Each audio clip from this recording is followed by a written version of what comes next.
Masasabi na ang pag-aahente ng lupa ang isa sa mga magagandang gawin para kumita. Lalo na at malakas ang bentahan nito sa kahit na anong panahon. Isa yon sa naging dahilan kung bakit sinubukan ni Sam na pasukin din ang pag-aahente.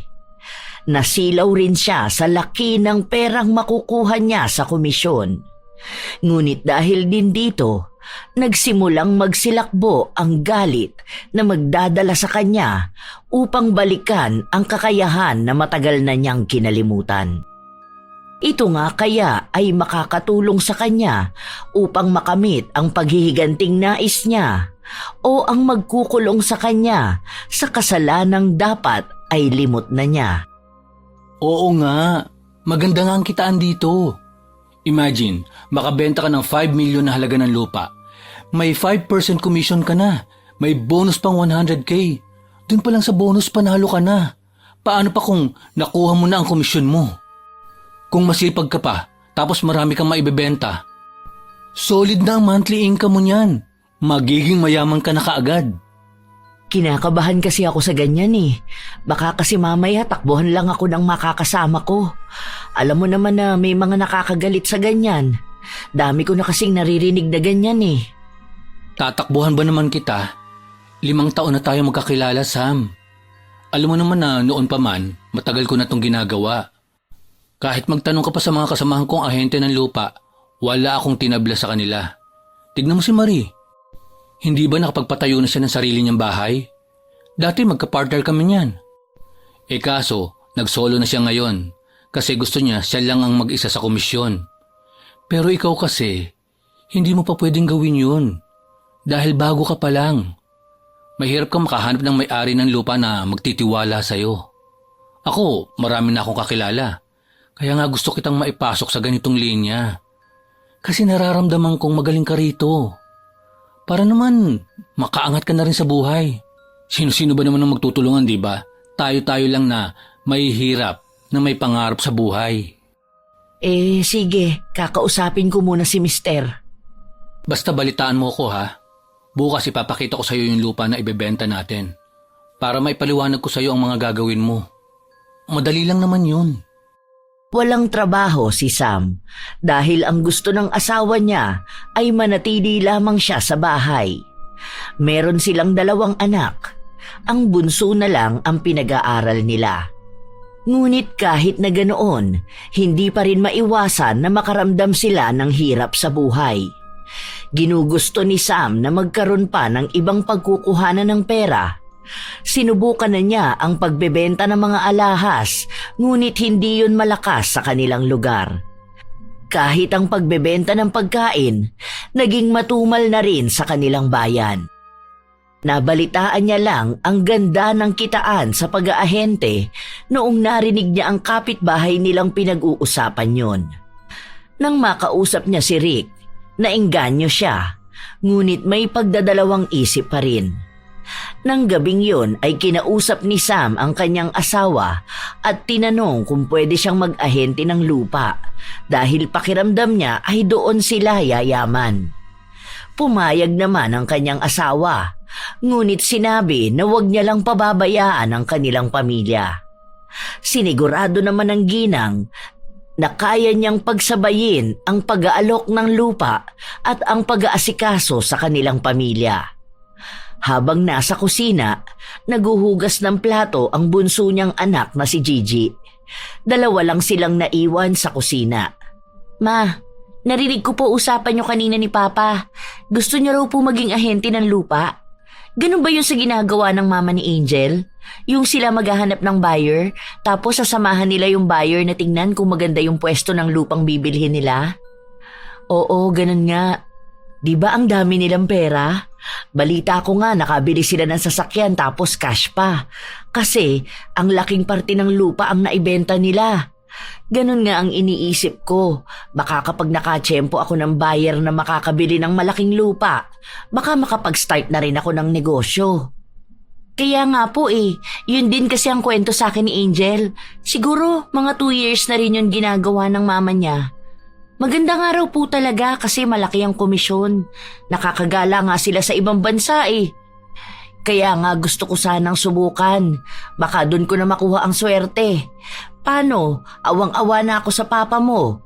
Matanda na siya tapos panay pa rin ang trabaho. Ayaw rin naman naming iasa sa ate mo ang pagbuhay sa atin. Siyempre tumatanda na rin yun. Kailangan na rin niya ng ipon para kapag nagkaroon na siya ng sarili niyang pamilya.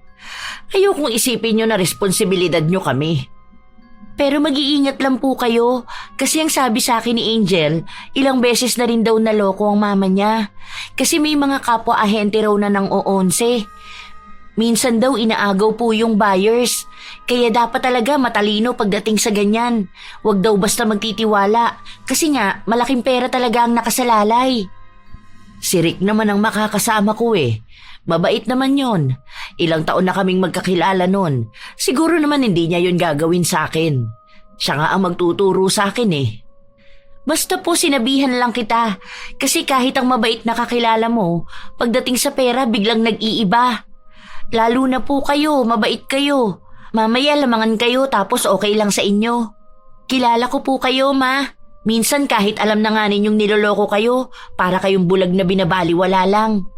Kapag ganyang kalakaran, ma, dapat malakas loob dyan. Hindi pwedeng mabait lang. Hindi na kumibo pa si Sam dahil alam niya na may punto naman ang kanyang anak. Sa ngayon ay gusto na muna niyang subukan ang magandang oportunidad na ibinibigay sa kanya. Sa paglipas ng mga araw, mabilis lang din siyang natuto sa proseso. At dahil nagbebenta rin siya online, alam na niya kung paano ang pasikot-sikot sa bentahan. Naipapaliwanag niya ng mas maayos sa mga nais bumili ng lupa ang lahat ng mga impormasyon na gusto nilang malaman. Meron na ako nakausap. Bukas 9 a.m. niya titingnan ng lupa. Ang sabi niya sa akin, baka next month niya bibilhin. Hindi ko pa sure kung totoo kasi minsan pabago-bago ang isip niya eh. Wow! Ayos ah. Sabi ko na nga ba, magaling ka sa ganyan. Imagine, 2 weeks ka pa lang pero ang dami mo nang inaalagaan na potential buyers. Yung isa na kukuha ng 100 square meter na lupa, inaasikaso na yung pera. Tapos ito pa, may nakaabang ka pa na 10 hectares. Alam mo, yan ang pinakaaalagaan mo sa lahat. Milyon ang komisyon mo dyan. Isang bentahan lang yan. Naku, makakahawa ka na kaagad ng malaking pera. Makakayakap ka na ng milyon. Ang swerte mo, Sam. Parang hinahatak mo ng kusa ang pera palapit sa'yo. Sana nga magtuloy to eh. Hanggang ngayon kinakausap ko pa siya. Pero halata namang sure na siya. Hindi na ako makapaghintay. Pero dapat kalma lang ako. Baka kasi mausog. Ayoko munang ipagyabang dahil alam naman natin na minsan may mga evil eye, di ba? Maniwala ka lang na matutuloy yan. Ano ka ba? Ako nga naniniwala sa'yo eh. Sa galing mo ba naman sa sales talk? Rinig na rinig ko kung paano mo klarong naipaliwanag sa kanya. Siguro, dun mo siya nakuha, no? Isa pa, tama naman ang desisyon mo na huwag munang ipaalam sa iba. Dahil baka masulot pa sa'yo yan. Uso yan sa trabaho natin. Gagawin nila lahat para, kapag yan nabili niya ngayong month, isipin mo na 3 million agad ang komisyon mo. Grabe, panalo ka dyan, Sam. Hindi birong halaga yan.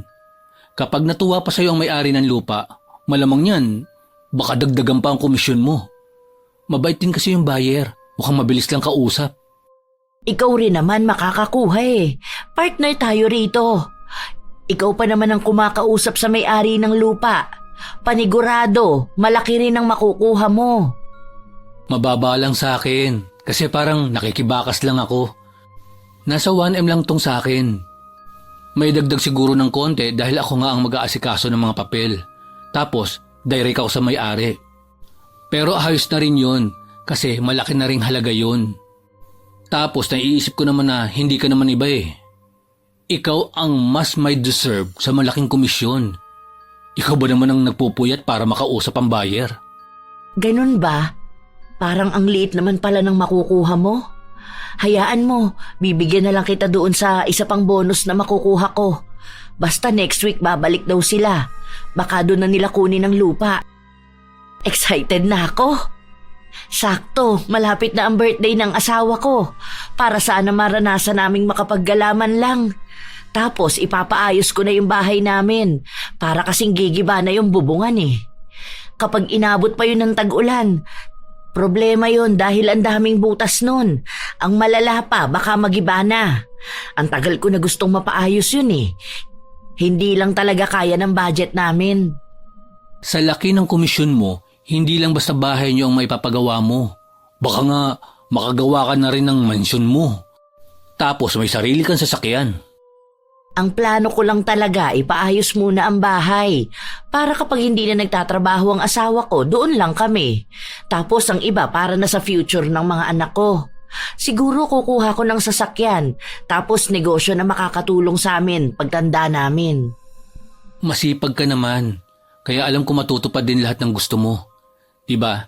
Sabi ko nga sa'yo, try mo lang.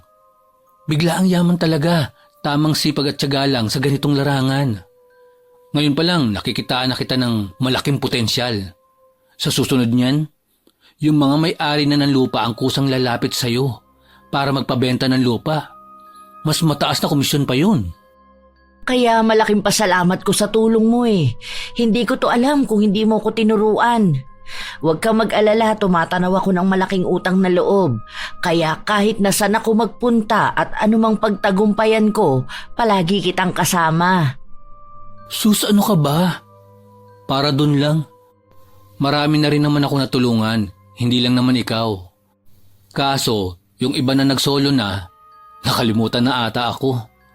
Kahit makasalubong ko sila, hindi ako pinapansin. Akala ata nila makikibakas ako sa mga benta nila. Pero hayaan mo na.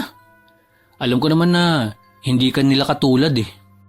Ay oo naman, hindi naman kasi nila ako katulad eh.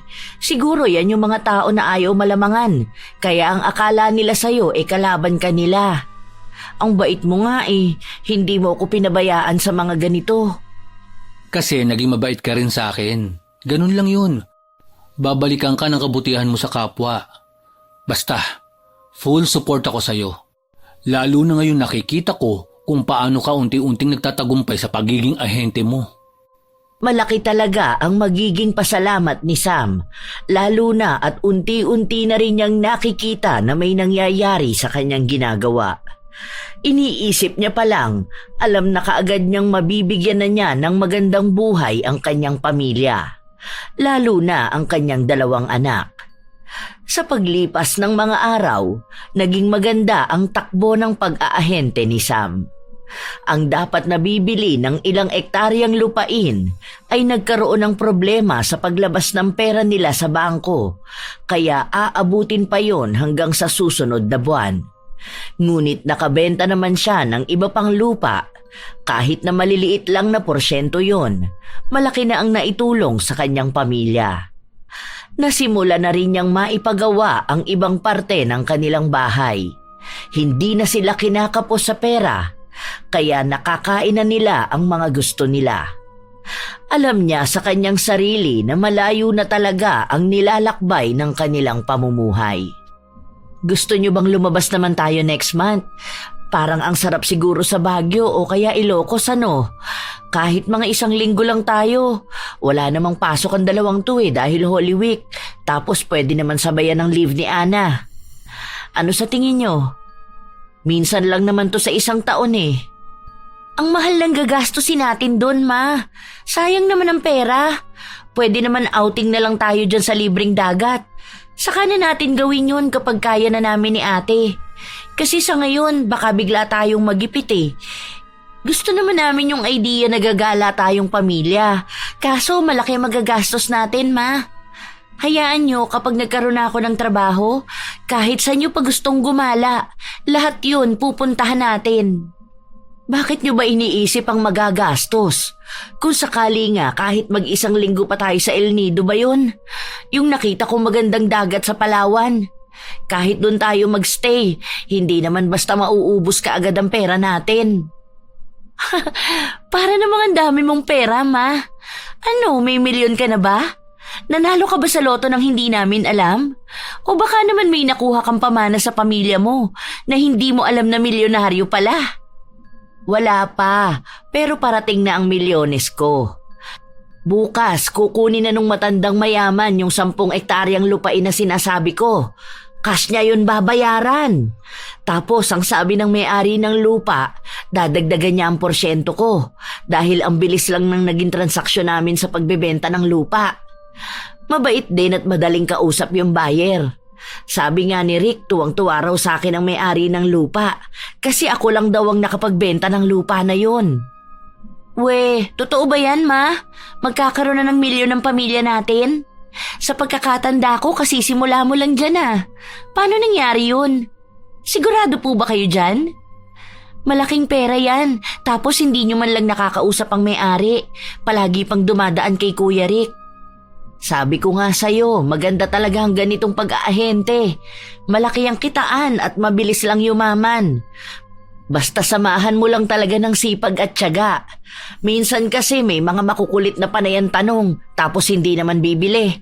Meron naman yung minsan lang magtanong tapos malalaman mo na sa ibang ahente naman pala bibili. Parang sinasayang yung effort mo. Naranasan ko na yan Nito lang nakaraan, sa akin nagtanong tapos sa iba bumili. Pero yung kay Kuya Rick, sure naman na yung hindi ka tatablahin. Syempre naman, excited na nga rin siya Bakit naman ako tatablahin yan? Siya pa nga ang todo asikaso sa mga ginagawa ko. Supportive lang talaga siya at masaya sa nangyayari. Huwag na natin pag-usapan ng mga ganitong negatibong bagay kasi baka mablock lang ang swerte. Okay po. Basta siguraduhin niyo po na sa inyo didirekta ang pera na komisyon niyo. Mahirap na kasi dahil baka dyan na magkalabasan ng ugali. Basta, sure na to. Makakahawak na rin ako ng milyon sa wakas. Magiging maayos na rin ang takbo ng buhay natin. Ay, salamat naman sa Diyos. Walang paglagyan ang saya ni Sam habang ikinukwento niya ang tagumpay niya sa kanyang mga anak. Ang pamilya naman niya ay masaya para sa kanya dahil ang mga pangarap nila ay unti-unti nang matutupad. Pinangakuan niya rin ang kanyang panganay na anak na bibilhan niya ito ng sasakyan at kukuha sila ng sanlatira malapit sa trabaho niya. Ang lahat ng plano niya ay patungkol sa magiging magandang kinabukasan ng kanyang mga anak. Maging ang pagtulong niya rin sa mga pamangkin niya mula sa anak ng mga kapatid niyang kapos din sa buhay. Iniisip niya na ang biyayang makakamtan niya ay biyaya rin ng mga taong malapit sa kanya. Ayaw niyang maging sakim sa pera. Kinabukasan, maagang nagising si Sam para mag-asikaso dahil sa araw na ito ang magiging pagtatagpo para sa bentahan nila ng lupa. Nak, hindi ko alam kung anong oras ako makakauwi. Kapag wala pa ako, tapos papasok ka na sa school, iwan mo na lang sa tindahan ni na Aling Jessa ang susi. Hinihintay ko pa po ang announcement kung may pasok ba, pero maliligo na po muna ako. Good luck para mamaya po, ma. Iuwi mo po ang milyon natin. Umalis na rin kaagad ang dalaga para magpunta sa banyo.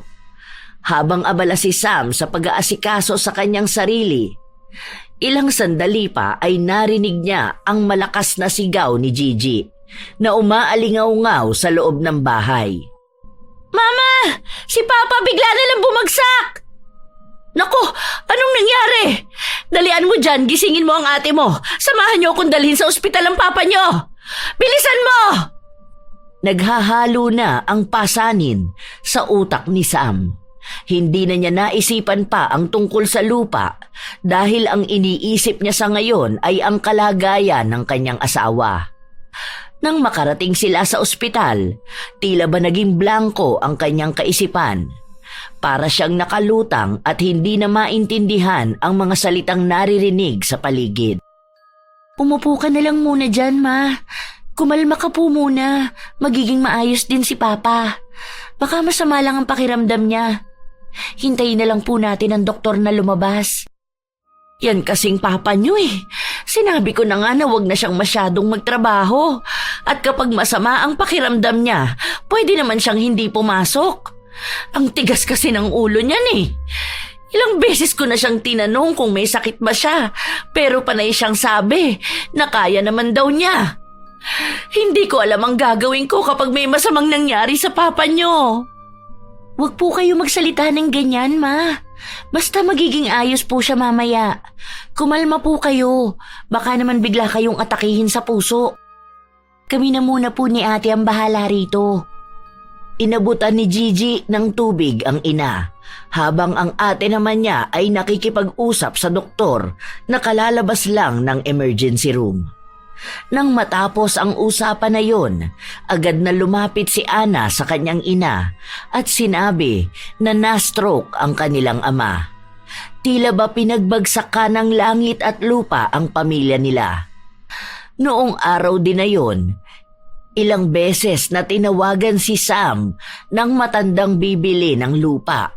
Ngunit lutang siyang kinakausap ito kaya hindi sila nagkakaintindihan. Ang sinabi na lang ni Sam ay naroon ang kanyang katuwang sa pagbebenta. Pinatawagan din ng ginang si Rick para sabihan na siya na lang ang mag-asikaso sa lupa dahil nasa ospital siya. Pumayag naman si Rick at siniguro sa kanya na babalitaan na lang siya para sa komisyon niya.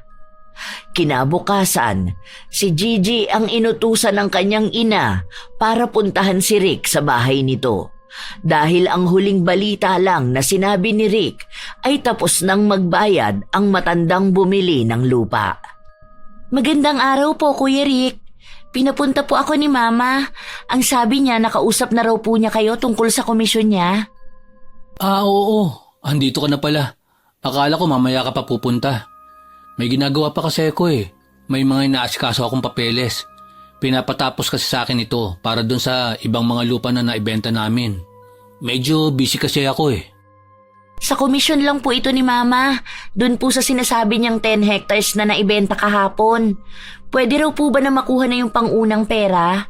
Para sana may maipanggastos kami sa ospital. Ang dami po kasi naming dapat bayaran. Tapos gagamitin namin para sa mga kailangan ni Papa. Sumabay pa po yung bayad ng bills. Kayo na lang po ang mag-usap ni Mama tungkol sa full commission niya. Yung magagamit lang po namin sana sa ngayon. Bakit hinihingi na kaagad ng mama mo? Nasabi ko naman sa kanya na pinoproseso pa ang pera. Hindi naman kasi ganun kadali makuha yun. Dahil hindi basta-basta ang halagang yun. Milyon yun, be. Naipaliwanag ko na yun sa kanya noon. Baka nakalimutan niya dahil sa dami ng mga iniisip niya. Hindi ko naman po kinukuha yung milyon. Meron daw pong bonus siya dyan. Nasa 200K daw po yun eh. Kahit yun na lang po muna. Kasi sabi ni Mama, kusa na raw ibinibigay yun kapag nagbigay na ng pera ang buyer. Kahapon pa naman po natapos ang bentahan eh. Ang sabi sa kanya ng buyer, na ibigay na raw niya ng buo ang bayad. Meron pa nga raw pong pera na pinapaabot sa kanya bilang pasasalamat. Hindi lang po sinabi kung magkano. Kahit yun na lang po sa ngayon, para may maipambili lang din kami ng gamot. Bakit pinangungunahan niyo ako? Hindi na lang maghintay kung ibibigay eh. Para namang takot na takot pagdating sa pera. Ako na ang kusang magsasabi kung hawak ko na. Eh wala pa nga eh. Ano namang ibibigay ko kung wala akong hawak? Hindi lang naman ako nangangailangan eh. Ako nga, matyagang naghihintay sa komisyon ko. Tapos kayo mamadaliin niyo? Bakit po kayo nagagalit? Nagsasabi lang ako dahil yun po ang utos sa akin. Kaya nga po ako nagpunta rito dahil nakausap na kayo ni Mama. Sana po sinabi nyo na yan kanina. Hindi yung ang init na nga ng panahon tapos gusto nyo pang sa akin ibunto ng galit. Siguro naman po naiintindihan nyo kung paano namin kailanganin ng pera. Basta maghintay kayo. Ako na magpapaliwanag sa mama mo. Hirap kasi makaintindi ng matandang yun eh. Ang bobo sa paliwanagan. Nasabi ko na yan kanina. Tapos papupuntahin ka pa rin dito na akala mo may maibibigay rin ako. Pabalagbag na ibinaba ni Rick ang hawak niyang mga papel. Dinig pa ang tunog ng lamesa. Dahil sa ipinapakita niya, hindi natutuwa ang dalaga. Lalo na sa mga salitang may panlalait tungkol sa kanyang ina. Aba, hindi naman siguro tamang ganyan ang sabihin niyo sa mama ko. Ang sama pala talaga ng ugali niyo eh. Mamaya ini-scam niyo lang si Mama. Isa ka yata dun sa mga nang-oonsi na kasama sa pag-aahente. Alam mo na nga ang nangyayari sa pamilya namin. Itatago mo pa ang pera ng mama ko? Pinaghirapan niya yan, hindi para ibulsa mo. Kabahang ka naman sana sa ginagawa mong yan. Ayusin mo yung pananalita mong bata ka. Ang bastos mo ah. Baka nakakalimutan mo, mas matanda ako sa'yo. Wala kang alam sa patakaran ng pag-aahente, lalo na sa usaping pera. Huwag mo kong pinagbibintangan ha. Wala kang utang na loob. Ako na nga nagpasok sa mama mo sa ganito at nagturo sa kanya. Sa akin mo pa isisisi kung bakit wala pa ang komisyon niya. Ayusin mo yung ugali mo ha. May kalalagyan ka sa akin. Pasensya na ho Mawalang galang na lang, pero mali naman yung katwiran nyo. Opo, natulungan nyo si mama para malaman ang trabaho na yan. Pero hindi ba mas malaki naman ang naitulong niya sa'yo? Hindi ka nga makabenta ng lupa eh. Tapos, yan na ilang ektarya na. Saka ka mag-iinaso ng ganyan? Walang modo. Hindi na iwasan ni Gigi ang pagtama ng malakas na sampal sa kanyang pisngi. Tila ba nanginig ang kanyang laman. Ramdam niya rin na nagdugo ang kanyang ngipin dahil sa lakas nun. Namanhid sa sakit ang kanyang pisngi. Hindi kaagad nakagalaw ang dalaga dahil sa pagkabigla. Yan ang napapala ng mga batang walang modo. Kakausapin ko ang nanay mo nang matahimik ka na. Ipapaintindi ko uli sa kanya ang patakaran para hindi kayo nagmumukhang tanga. Para bang nakalutang sa hangin ang dalaga habang pauwi siya. Wala siyang hawak na pera galing sa pinaghirapan ng kanyang ina, habang nakakaramdam siya ng hapdi sa kanyang pisngi. Ito ang unang beses na may kamay na dumampi sa kanya, dahil kahit na anong gawin niya, ni minsan ay hindi siya sinaktan ng kanyang mga magulang. Walang nagbuhat ng kamay sa kanya, maliban sa isang lalaking ang akala nila noong una ay mabait. Nang makabalik siya sa ospital, agad siyang sinalubong ng kanyang ina. Ano nang nangyari, anak? Hindi po ba kayo tinawagan ni Kuya Rick? Ang sabi niya sa akin, siya na raw mismo ang magsasabi sa inyo. Galing na po ako ron. Mukhang busy siya sa mga papel na hawak niya eh. Tawagan niyo po siya ngayon, ma. Hindi ko nga siya makausap. Tingnan mo nga to, nak. Kasi kanina pa ako tumatawag sa kanya, hindi naman nagre-ring. Tapos hindi naman siya nagsisin sa mga chat ko. Alangan namang hindi niya hawak ang cellphone niya. O eto, check mo nga. Inabot ni Sam ang cellphone sa kanyang anak. Nang tingnan ng dalaga ang mga mensahe, nakita niyang wala kahit isang tugon si Rick. Kahit ang pagtawag ng kanyang ina, ni hindi man lang tumunog sa kabilang linya. Tila ba alam na niya ang ibig sabihin nito. Ma, naka-restrict ka. Hindi mo talaga matatawagan yan. Mababasa niya ang chat mo pero hindi mo makikitang nabasa niya. Bakit naman niya gagawin yun? Para saan naman? Dahil kukunin niya yung komisyon mo. Grabing sama pala ng ugali ng lalaki na yun. Siya ngayon ang maraming pera. Ilang milyon yun, ma. Kaya noon pa lang talagang duda na ako sa pinapakita niya sa pamilya natin eh. Baka hindi naman. Ako na lang ang pupunta sa kanila ngayon. Nandun ba siya sa bahay nila? Para mas makausap ko siya ng maayos. Eh kanina nandun po siya, hindi ko lang po alam ngayon. Malamang baka nagtago na siya. May milyon ba naman siya eh. Kaya niya magpunta sa malayo. Wala na yan, ma. Huwag mo na siyang asahan. Dahil nagpakilala na siyang ganyan siyang klase ng tao. Milyon ang usapan. Kaya kaya ka nang kalimutan yan. Hindi pwede yon, nak. Malaking halaga yon. Malaki ang maitutulong nun para sa paggaling ng papa ninyo. Lalo na ngayon wala na tayong ibang kabuhayan. Inaasahan ko yon. Pupuntahan ko siya ngayon. Dito ka na lang muna. Ano yung nangyari sa pisngi mo? Bakit namumula? Patingin nga ako. May marka pa ng kamay. Hinawi pa ni Gigi ang kanyang mukha dahil ayaw niyang sabihin sa kanyang ina ang nangyari. Ngunit mausisa si Sam, kaya pinilit niya ang anak na aminin ang tunay na naganap. Sinampal ako ni Kuya Rick. Nagalit kasi siya sa mga sinabi ko kanina. Ano? Sinaktan ka niya? Bakit kailangan kanya saktan kung may nasabi ka? Kaming ang pamilya mo, hindi ka dinadampian ng kamay. Tapos siyang walang naging ambag sa pagpapalaki sa'yo, gaganyanin ka? Sandali, hindi ako papayag. Ayoko sa lahat yung sinasaktan ng mga anak ko. Sinubukan pa ng dalaga na pigilan ang kanyang ina dahil iniisip niya na baka makagawa lang ito lalo ng gulo at magkasakit pa dahil sa sama ng loob. Ngunit walang magbabantay sa kanilang ama dahil ang panganay niyang ate ay nasa trabaho, kaya kailangan ni Gigi na manatili sa ospital. Galit ang tanging nararamdaman ni Sam habang sinusugod niya ang bahay ni Rick. Rick! Lumabas ka nga dyan at nang makapag-usap tayo! Ilang beses pang kinalampag ng ginang ang pinto kung saan bumukas din ito. Ang unang bumungad sa kanya ay ang asawa ni Rick. Sinabi sa kanya na wala nga raw doon ang kanyang asawa at may inaasikasong mga papeles. Ngunit hindi naniwala si Sam. Alam niyang naroon ang lalaki at pilit lang itong pinagtatakpan ng kanyang asawa. Hindi nagpatinag si Sam. Kahit na pinagtitinginan sila ng mga tao, nagsisigaw pa rin siya.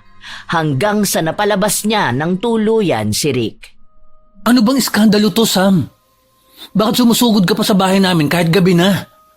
Kaysa gulo ang inaatubag mo, bantayan mo yung asawa mong naging baldado na. Huwag ka rito magkalat ng kahihiyan mo. Bakit ganyan ka na magsalita ngayon? Alam ko ang ginawa mong pananakit sa anak ko. Ang kapal ng mukha mo. Wala kang karapatan na sampalin siya. Ayoko sa lahat ay ang naaagrabyado ang pamilya ko. Isa ka ring magulang. Dapat alam mo yon. Paano namang hindi masasaktan ng anak mo? Ang bastos ng batang yun eh.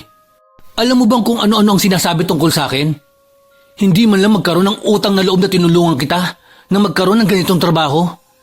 Hindi mo man lang ba tinuruan ng batang yon? Nakakawalang gana kayong tulungan dahil parang nagiging responsibilidad ko pa kayo. Kahit paanong ugali ang ipinakita sa'yo ng anak ko, wala kang karapatang saktan siya. Sana sinabi mo sa akin at ako ang didisiplina sa kanya. Inutusan ko lang siya na kunin ang pera kong komisyon dahil napag-usapan na natin yon. Anong komisyon ba ang iniiyak mo dyan? Wala kang pera makukuha dahil wala ka naman nung nagkabentahan ng lupa. Anong iniisip mo? Magtatrabaho kami para sa'yo? Wala ka ron. Meaning, wala kang ambag. Oo, wala ako nung bentahan ng lupa. Pero ako ang nag-alok nun sa kanya. Nakiusap lang ako sa'yo dahil ikaw na rin naman ang nag-aasikaso ng mga papel. Pinagkatiwalaan kita tapos ganito lang ang sasabihin mo sa akin? Nangako ka pa sa akin na magiging safe ang pera ko.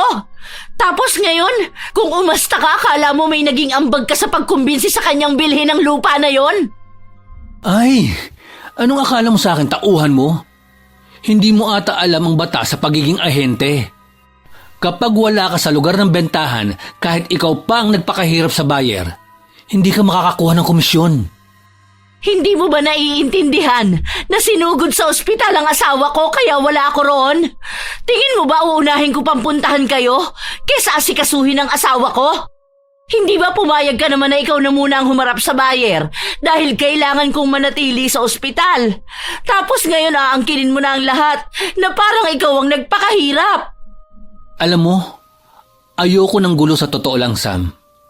Dapat noon pa lang, alam mo na ang patakaran. Sana hindi ka ganyan ng mukhang mangmang. Ewan ko ba kung paano ko ito ipapaliwanag sa'yo? Simplihan ko na lang ha. Kumbaga, ikaw ang nag-alok. Pero nung nasa bayaran na, ako na ang nagbebenta. Tingin mo, kanino ang credits nun? Hindi ba sa nagbenta noong araw na yon? Sana gets mo na ako. Hindi naman yan makatarungan. Ako ang nag-alaga sa buyer. Nagpuyat ako, gumastos sa biyahe-biyahe. Nagbilad sa arawan para lang maipakita sa kanya ang buong lupang binebenta ko. Ikaw, nasa bahay ka lang. Tanong ng tanong sa akin kung anong balita. Tapos ngayon, lahat yon ikaw lang ang makikinabang. Kahit nga may sakit ako, pinupuntahan ko pa rin yung buyer.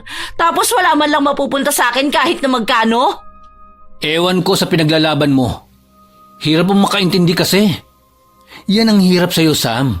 Ang kitid kasi masyado ng utak mo. Ano ba naman yan? Tignan mo. Ang daming mga taong nakakarinig sa'yo. Nakakahiya ka naman. Iniiwas na nga kita sa kahihiyan. Ikaw naman itong lapit ng lapit. Huwag mo nang dagdagan ng sama ng loob na nararamdaman mo. Tanggapin mo na lang kasi na wala ka talagang komisyon. Wala akong pakialam sa kahihiyan na yan. Ibigay mo sa akin ang nararapat na para sa akin. Huwag mo naman akong pahirapan ng ganito, Rick. Maayos naman tayo nung una. Maawa ka naman sa pamilya ko. Iisa na lang ang nagtatrabaho sa amin at mababa pa ang sahod ng panganay ko. Tapos yung asawa ko nasa ospital pa. Kailangan namin ng pera. Ganyan na ba katigas ang puso mo? Sa totoo lang, naaawa ako sa iyo, Sam. Kasi kahit na pinapahiya mo ako sa mga tao sa paligid, dahil sa maling bintang mo, may pinagsamahan naman tayo. Okay, ganito na lang. Kaya kitang pautangin pero hanggang 2,000 lang. Pero dapat, maibalik mo ito ng 2,200 sa katapusan, ha? Tubo na ang 200. Siyempre alam mo naman na dapat may tubo talaga ang pautang, di ba? Kukunin mo ba? Niloloko mo ba ako, Rick? Ganito mo ba ako gustong insultuhin? Nasa iyo ang milyon ko, tapos gusto mong pautangin ako ng 2,000? Saan naman naaabot yan? Ang mahal ng hospital bills ng asawa ko. Ang mahal ng bills namin sa bahay. Tapos pagkain pa at ibang gastusin. Hindi ko nakasalanan yan. Labas na ako sa pagsubok mo sa buhay. Ang sa akin lang kung tatanggapin mo ang tukay na ipapautang ko sa'yo. Tanggapin mo. Kung ayaw mo naman, manahimik ka na at umalis dito. Ilang beses pang pinagpilitan ni Sam ang karapatan niya sa pera, ngunit hindi siya pinakinggan ni Rick. Sinaraduhan lamang siya ng pinto at hindi na kinausap pa kahit na anong pagmamakaawa niya. Kinabukasan noon ay kinausap ni Sam ang may-ari ng lupa, ngunit sinabi sa kanya na hindi niya alam na may iba pang ahente na nagbebenta ng lupa na yun dahil tanging si Rick lamang ang kilala niya. Ang sabi pa ng may-ari na kay Rick niya ibinigay ng buo ang komisyon niya sa pagbebenta ng lupa. Hindi na raw sakop pa ng may-ari ng lupa ang problema nilang yun, lalo na at wala naman silang kasulatan ni Rick na kukunin siyang ahente pa para sa kanya mapunta ang komisyon kung siya man ang makakapagbenta. Dahil sa mga nalaman ni Sam, tila ba nawala na siya ng gana sa lahat. Pakiramdam niya rin, ang mga taong nasa paligid niya ay lolokohin lang siya. Naman, kumain ka naman oh. Alam mo na nga na may problema tayo sa kalusugan ni Papa, tapos panay ka pa nagpapagutom. Ang laki na kaya ng pinayat mo. Tingnan mo oh, awang-awa na kami ni ate sa'yo. Hindi nga ako nagugutom. Ang dami kong iniisip. Ang dami kong problema ngayon. Parang sasabog na ang utak ko. Ang dami naman talagang problema ng pamilya natin, Ma. Hindi ka makakapag-isip kung walang laman ng tiyan mo.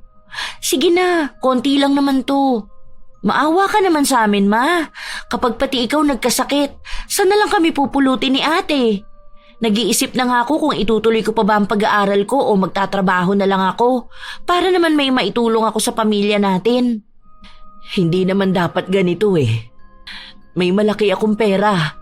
Pinaghirapan ko yun, pero hindi ko man lang magamit para sa pamilya ko.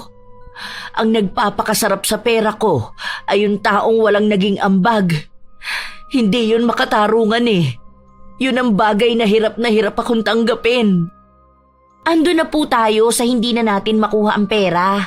Tanggapin na po natin yun. Hayaan nyo na po ang gunggong na yun na magpakasasa sa pera dahil mauubos naman din po yun kapag karma na ang naningil sa kanya. Naniniwala pa rin naman po ako na makakarma siya. Nanloloko siya ng tao, tapos yun pang tao na may malaking problema sa buhay. Tila ba nahimasmasan ang ginang dahil sa mga salitang sinabi sa kanya ng kanyang anak. Nang araw na yon, kahit na paano ay nakakabawi na siya sa kanyang sarili. Kahit na ang dami na niyang problema na iniisip Gumagawa pa rin siya ng paraan para makalikom ng sapat na halaga para mailabas sa ospital ang kanyang asawa. Kahit na sa paglipas ng mga linggo, hindi niya pa rin gaanong matanggap ang nangyari dahil malaki ang panghihinayang niya. Nakakarinig pa siya ng mga balita kung gaano na nga ba kaganda ang nangyayari sa buhay ni Rick. Nakagala na raw ang buo niyang pamilya sa Hong Kong at nakabili na siya ng bagong sasakyan. May iilan ding nakakaalam ng nangyari kay Sam kaya naaawa sila. Nakasagap na rin siya ng balita na hindi lang pala siya ang ginanon ni Rick, ngunit mas malaki nga lang ang nakuha sa kanya. Sa paglipas ng mga araw, mas lalong nagiging mahirap ang buhay ng pamilya ni Sam. Habang naglalakad siya sa palengke, muntika na siyang masagasaan ng isang kotse. Buwisit na driver yun ah! Nasa gilid na nga parang sinasadya pa! Teka nga ma, susugurin ko yan! Bulag naman yata yan, hindi na sana siya nagsasakyan! Nakakainis! Wag na, hayaan mo na lang. Hindi pwedeng hayaan yan. Para sana maging aware siya na may ibang tao pa. Paano kung sa susunod may masagasaan siya? Eh di kawawa lang yung taong maagrabyado niya. Dapat alam niya rin kung paano mag-ingat. Agad na nagtungo ang dalaga kung saan huminto ang sasakyan. Kinalampag niya yon upang lumabas ang sinumang laman sa loob. Si Sam naman ay tahimik lamang na nakatayo sa isang gilid. Ilang sandali pa ay lumabas ang isang pamilyar na mukha. Si Rick yun. Iba na ang pananamit niya. Halata na kung gaano siya kayaman ngayon. May mga malalaking ginto pang nakasabit sa kanyang katawan. Ah, talagang ikaw pa ang may ganang sagasaan ng mama ko. Ang kapal talaga ng mukha mo, no? Akala mo kung sino ka nang umasta. Nilulustay mo lang naman ang perang hindi ikaw ang nagpakahirap. Sana aware kang mas makapal pa ang mukha mo kaysa sa gintong suot mo. Ano naman ang pakialam ko sa mama mo? Tingin mo ba sa yaman kong to? May oras pa akong pansinin siya? Huwag mong hawakan ang sasakyan ko. Bagong bili ko lang yan. Baka magasgasan mo. Wala naman kayong ipambabayad dyan. Mga dukha.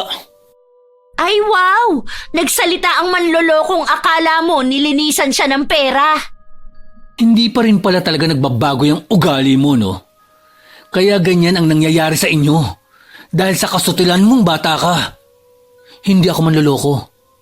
Sadyang tanga lang ang mama mo. Nanginginig na sa galit ang dalaga.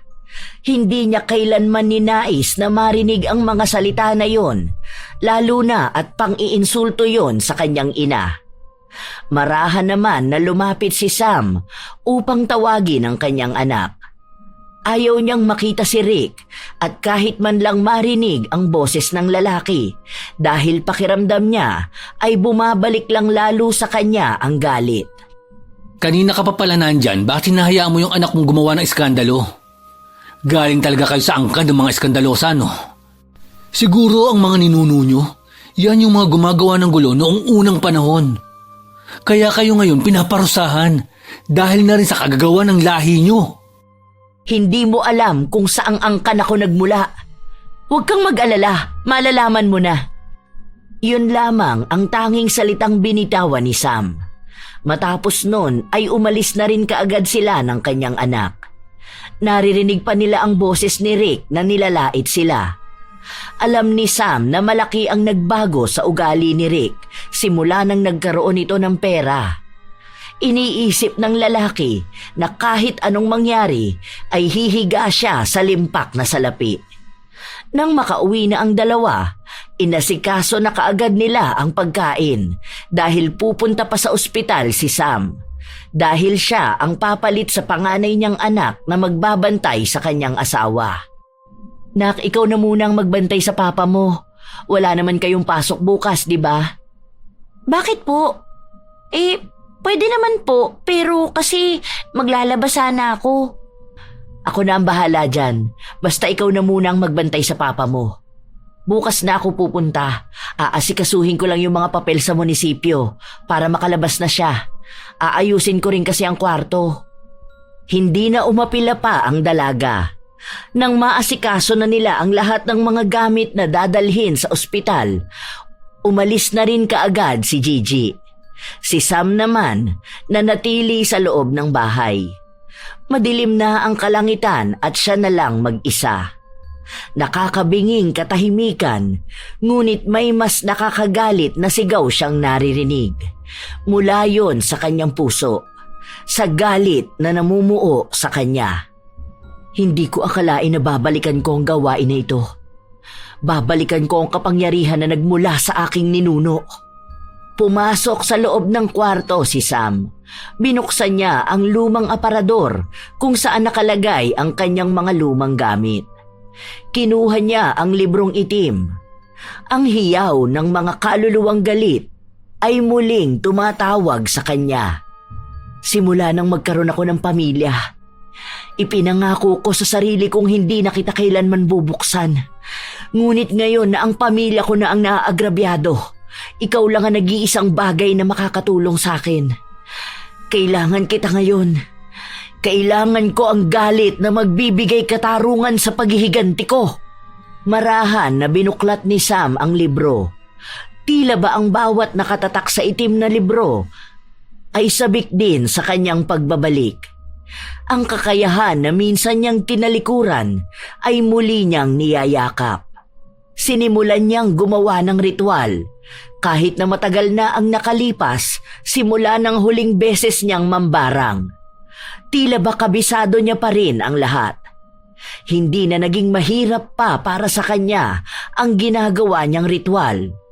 Ang kulang na lang ay ang madikitan niya sa balat ang lalaking binabarang niya. Kinabukasan, habang nag-aasikaso sa munisipyo ang ginang, nakasalubong niya si Rick. Mataas ang noo nitong naglalakad at para bang bawal siyang kantiin. Anong ginagawa mo rito? Munisipyo ito. Hindi mo naman ata ito binili. Sa bagay, tama ka nga naman. Siguro, hihingi ka ng tulong pinansyal, no? Wala ka naman kasi pagkukuhanan eh. Tama ka nga dyan. O teka, may dumi ang braso mo. Ay, aray, ano ba yun? Ang gaspang naman ng kamay mo, nakakadiri. Talagang dinampi mo pa sa balat ko? Agad na ring umalis si Rick, habang ang galit na tingin ni Sam ay nakasunod sa kanya. Nakakatakot na ngisi ang sumilay sa mga labi ni Sam, na halatang unti-unti nang kakalat sa katawan ni Rick ang sumpang ipinataw niya. Ilang araw pa ang lumipas, nasa bahay na lang inaalagaan ni Sam ang kanyang asawa. Wala pa ring nakikitang progreso sa kanya, ngunit hindi pa rin tumitigil ang kanilang pamilya na manalig na gagaling din ang kanilang padre de pamilya. Ma, may papasukan sana akong trabaho. Yung iba ko kasi mga kaklase, gusto rin mag-apply doon. Bakit ka maghahanap ng trabaho? Wag na, ako nang bahala sa pag-aaral mo. Nakakagawa naman ako ng paraan para magkaroon ng pera. Kapag nagtrabaho ka, baka maging malaki pa ang epekto niyan sa pag-aaral mo. Hindi naman po, Ma. Yung iba ko nga kaklase nagtatrabaho na eh. Kaya ko naman po yan pagsabayin.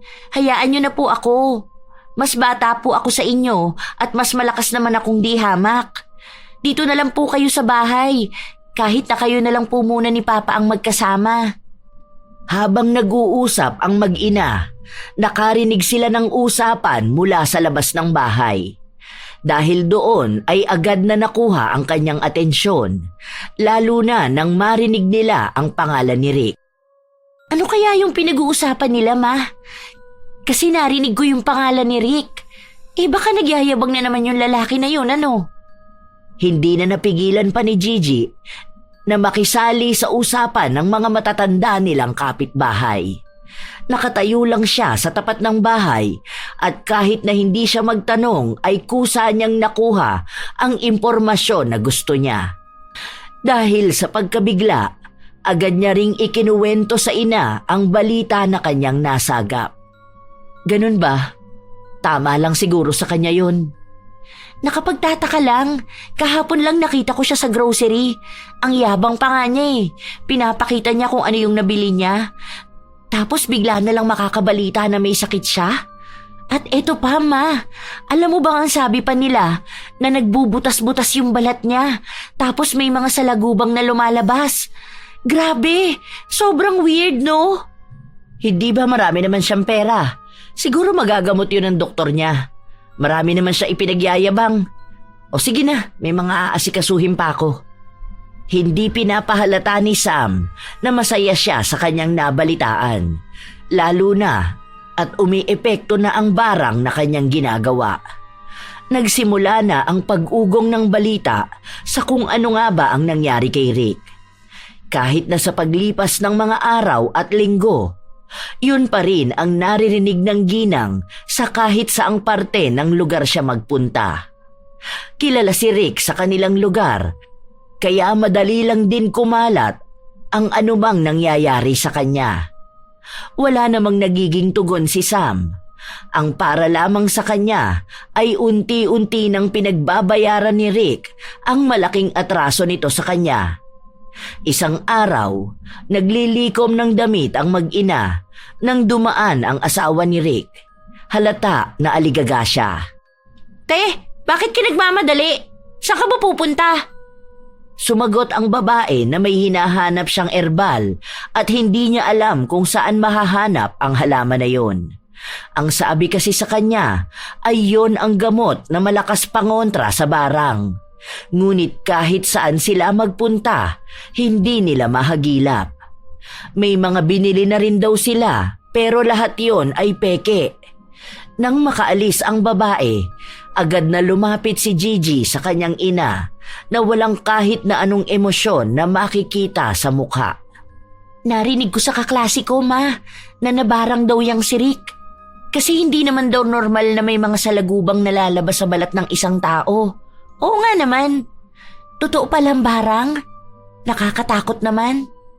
Paano kapag ang isang normal na tao bigla na lang nabarang? Ano yun? Habang buhay na lang siyang lalabasan ng insekto sa katawan? Ang pambabarang na ganyan ay may malalim na dahilan. Hindi niya yan mararanasan kung walang dahilan. Maaaring yan ang ganti sa dami ng mga kasalanan na nagawa niya. Ngayon niya tawagin ang perang sinasamba niya. Malalaman niya kung hanggang saan lang siya kayang samahan ng yaman na yan. Lumipas pa ang ilang buwan, walang nagbabago sa kalagayan ni Rick. Nabalitaan na lang nila na ibinebenta na ang ilan sa mga ari-arian ng kanilang pamilya. Maging ang mga sasakyan na naipundar nila, lahat yon ay naubos na. Sinadya ni Sam na dumaan sa bahay ni Rick upang siya mismo ang makakita ng kalagayan ng lalaking binarang niya.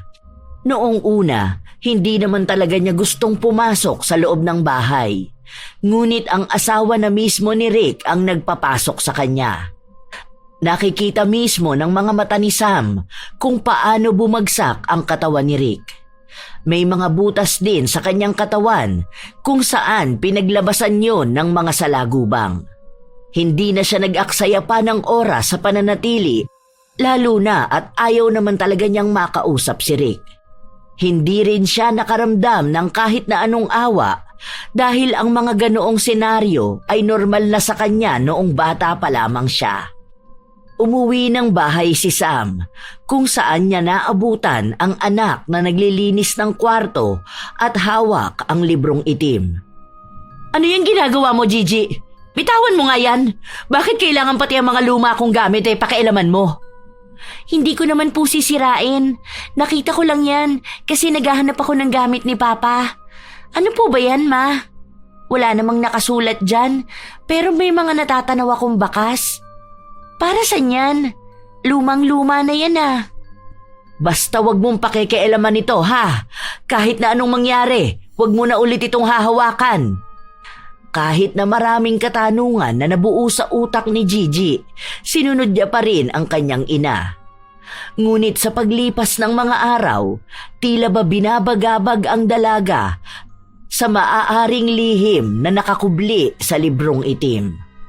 Ilang beses niyang sinubukan na kunin yon, ngunit naging mas maingat na ang kanyang ina na itago ang bagay na yon. Bakit kaya tagong-tago si Mama sa librong yun? Nasaan kaya yun? Nung nakaraan nakita ko nilabas niya yun eh. Ay, ayun! Eto, nakita ko na. Lumingon pa sa paligid si Gigi upang tingnan kung naroon ba ang kanyang ina. Nang masigurado niyang hindi papasok sa loob si Sam, itinago niya ito sa kanyang likuran. Sa pagkakataon na tumayo siya upang lumabas, nasa lubong niya naman ang ina. Anong nangyari sa'yo? Bakit para namang gulat na gulat ka dyan?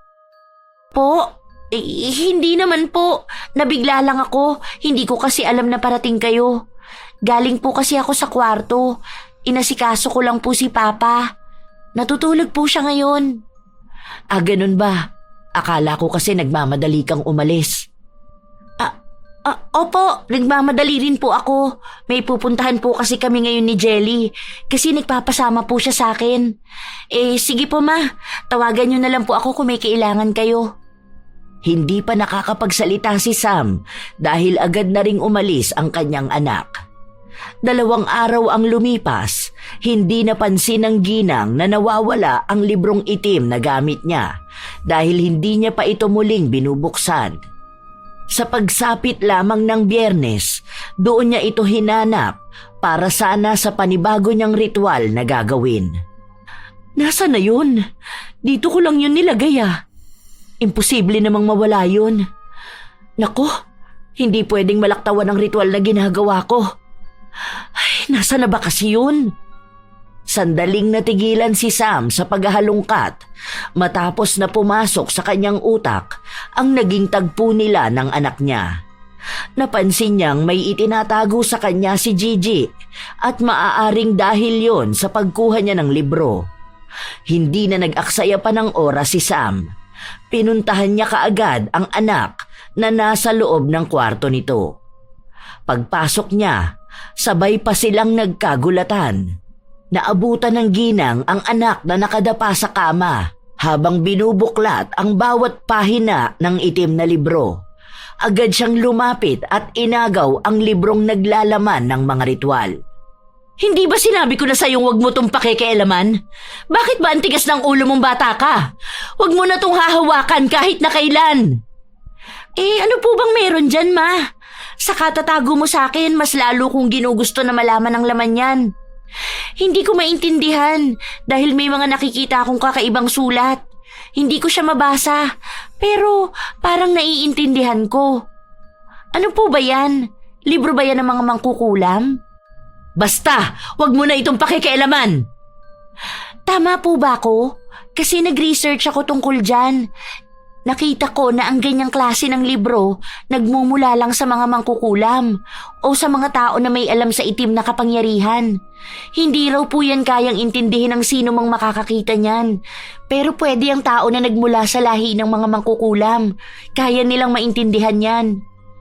Ano pong ibig sabihin nito, ma? Galing po ba tayo sa lahi ng mga mangkukulam? Hindi kaagad nakapagsalita si Sam. Alam niyang matalino ang kanyang anak, kaya kahit na anong sabihin niya, matutuklasan din ito kaagad ni Gigi. Hindi niya na kaya pang panatilihing nakatago ang lihim ng kanilang lahi. Ma, ikaw po ba ang gumawa nun kay Kuya Rick? Kinukula mo po ba siya? Kasi ang bali-balita po, hindi na raw normal ang nangyayari sa kanya. Narinig ko pa na lumapit sila sa albularyo at nalaman nila na malakas ang ritual na gamit sa kanya. Oo, ako ang gumawa nun sa kanya. Bilang pagganti ko sa ginawa niyang pang-aagrabyado sa atin. Hindi ako papayag na magiging maayos ang buhay niya habang may problema ang sa atin. Hindi ko naman ito gagawin kung wala siyang masamang ginawa sa akin eh. Matagal na akong tumalikod sa gawain kong ito. Ang ibig sabihin, nagmula tayo sa lahi ng mga mangkukulam? Nasa lahi tayo ng mga mambabarang. Isang paggamit ng itim na kapangyarihan na mas malupit. Pero hindi mo na yun kailangan pang alamin dahil labas ka sa anumang nangyayari dito. Sa akin na lang dapat ito magtatapos. Gusto ko lang makaganti. Gusto ko lang pagdusahan niya rin ang pagkakamali niya. Muling isinagawa ni Sam ang pagriritual upang mas lalo niyang mapanatili ang lakas ng barang na nangyayari kay Rick. Habang lumilipas ang mga araw, nananatiling tahimik ang kanyang anak sa anumang nalalaman niya. Nagkaroon din ng pagkakataon si Sam na dalawin muli si Rick sa bahay nito, kung saan niya mas unti-unting nasisilayan ang paghihirap ng lalaki. Hindi ko na kaya. Sobrang sakit na ng nararamdaman ko. Bumubungad sa harapan ni Sam ang paglabas ng mga salagubang sa katawan ni Rick at kung paano halukayin ng mga salagubang na yon ang balat ng lalaki para pumasok ulit sa loob. Bawat minuto ay sumisigaw si Rick. Kung ikaw man ang gumawa nito sa akin, Sam, nagmamakaawa naman ako sa'yo. Please lang, pag-usapan pa natin to. Pagod na ako. Lahat na sa buong katawan ko masakit. Maawa ka naman sa pamilya ko. Lalo na sa mga anak ko.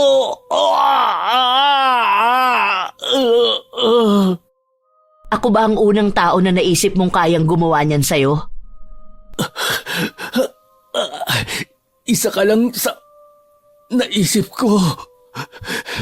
Dahil alam kong marami na akong pagkakamali.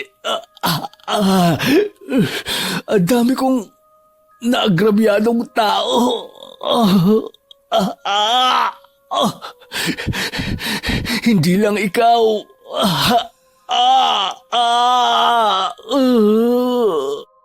Kung marami na pala, bakit hindi mo nalang tanggapin ang kaparusahan mong yan?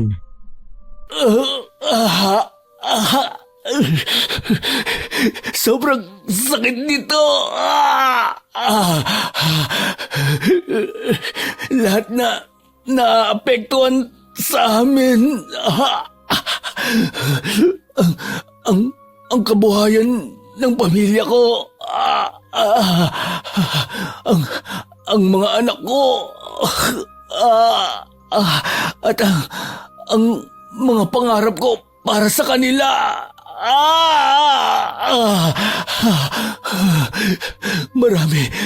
Marami akong pinagsisisihan sa buhay ko.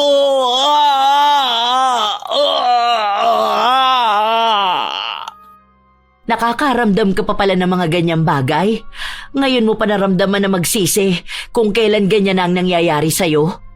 Alam nating lahat na kung hindi mo yan naramdaman, malamang hindi mo maiisip kung gaano karaming tao na ang nahihirapan dahil sa kasakiman na ginawa mo.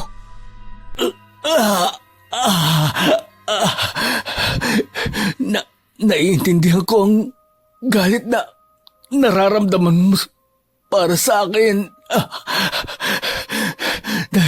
Dahil alam ko naman na kaya ka nagkakaganyan. Dahil sa perang hindi ko binigay sa'yo. Isa na rin yun sa umuusig sa konsensya ko ngayon. Masyado akong nagpasilaw sa pera. At inakala ko na hindi na yun mauubos pa.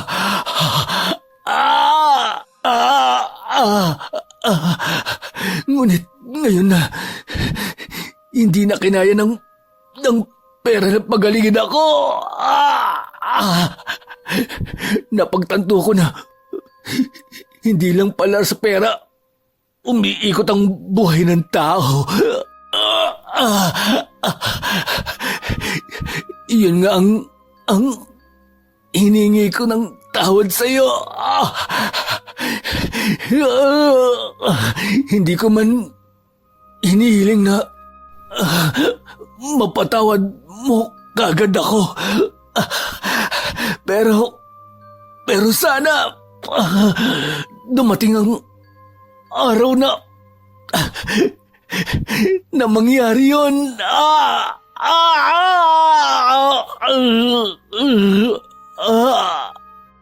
Hindi na nagbitaw pa ng kahit na anong salita si Sam. Wala ring kahit na anong emosyon siyang ipinakita.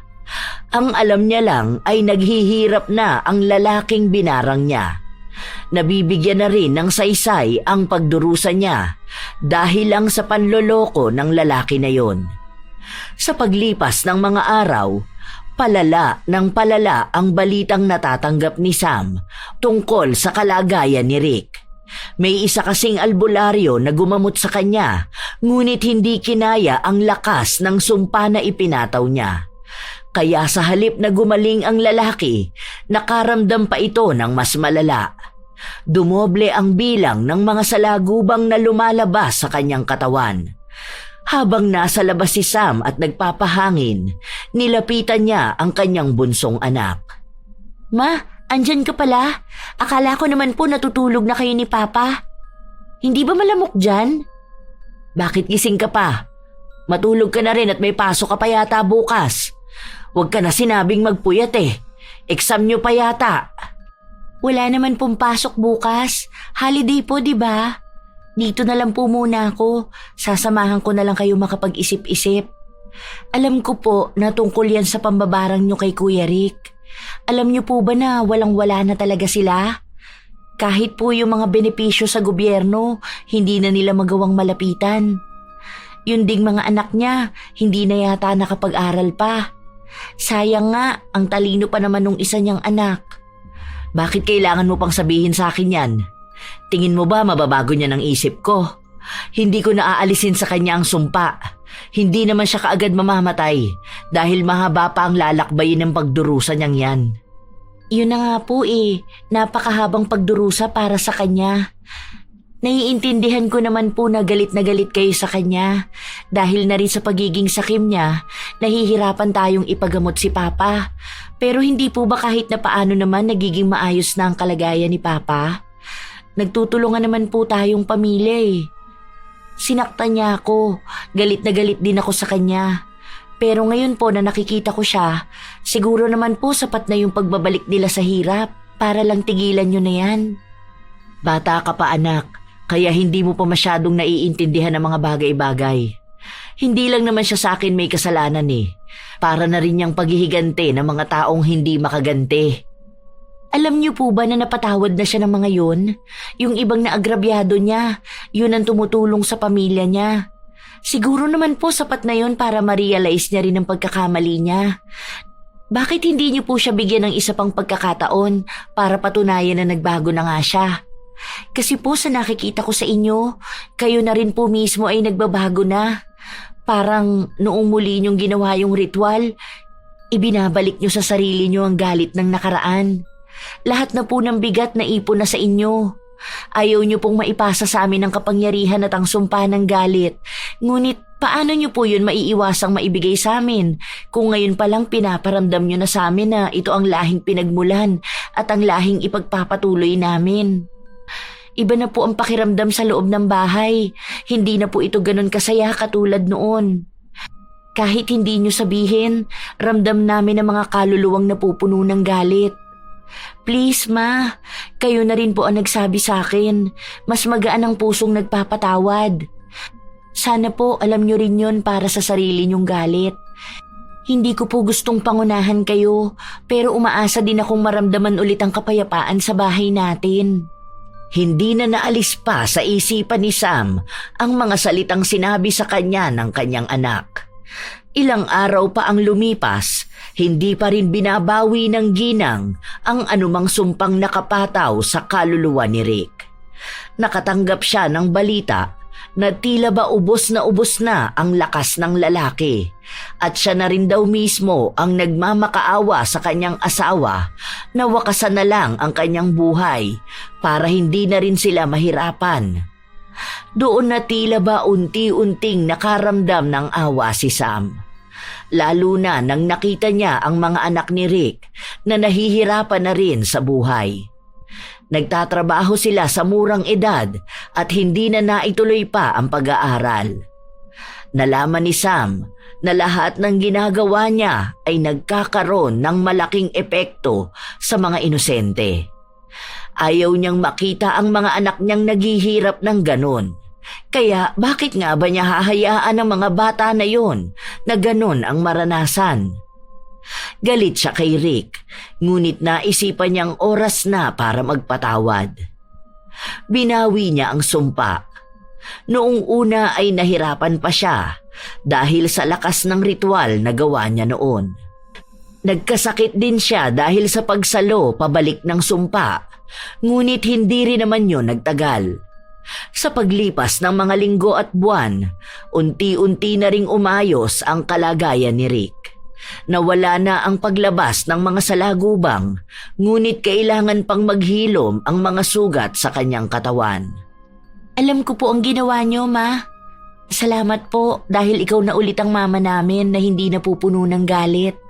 Magiging maayos din po ang lahat, lalo na ngayong umaayos na rin ang kalagayan ni Papa. Kaya naman po natin to eh.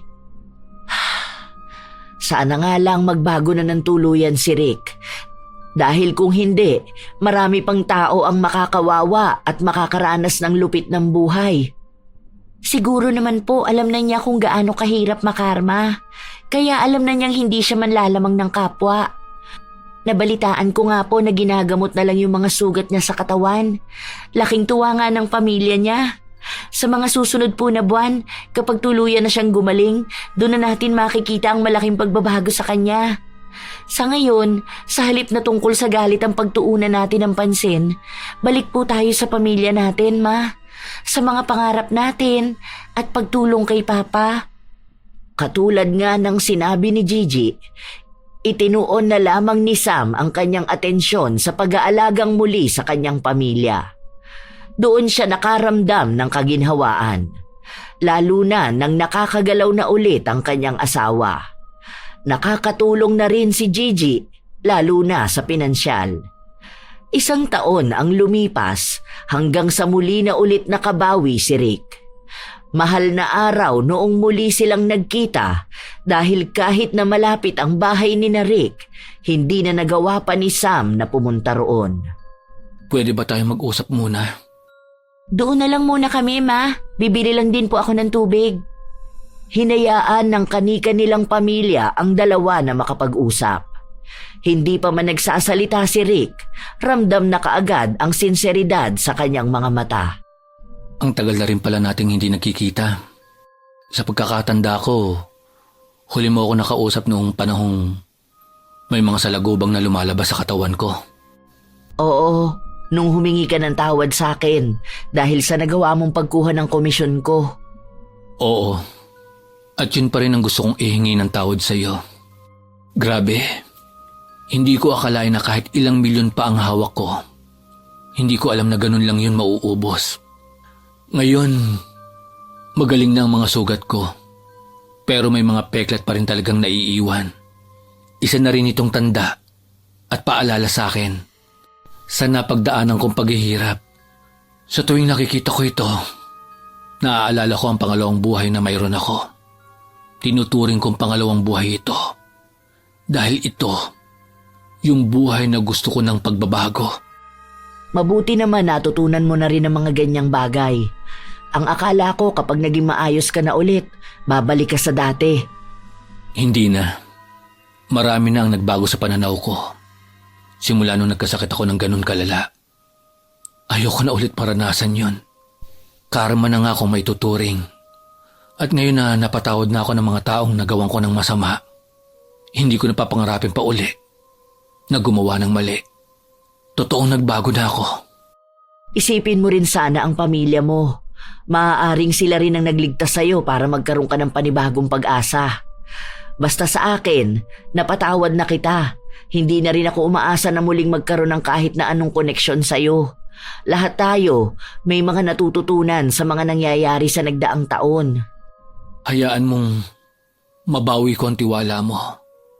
Pangako, sa pagkakataon na ito, tama na at mas maayos na.